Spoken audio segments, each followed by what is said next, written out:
Berkunjung atau pelesiran ke kota Langsa, Aceh, jangan lupa singgah ke hutan mangrove. Hamparan mangrove yang hijau itu terletak di kawasan Kuala Langsa sekitar 5 km dari pusat kota. Hutan mangrove Kuala Langsa telah menjadi destinasi wisata dunia. Banyak pengunjung datang ke sini menikmati rindangnya hutan mangrove. Ada banyak jenis mangrove di areal seluas 8.000 hektar ini. Para peneliti juga banyak yang datang khusus untuk melihat koleksi mangrove yang jumlahnya mencapai 38 jenis.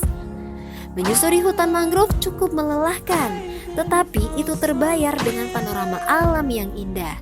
Apalagi jika kita naik ke menara utama setinggi 10 meter melihat hamparan mangrove dari atas.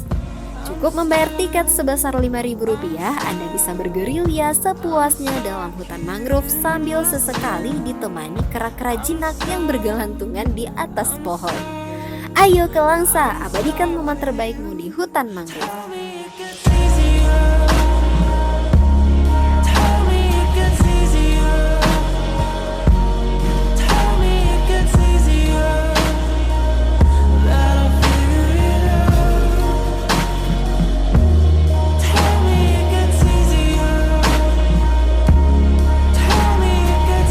Saya terus terang belum pernah ke sini dan belum pernah melihat hutan mangrove seperti ini.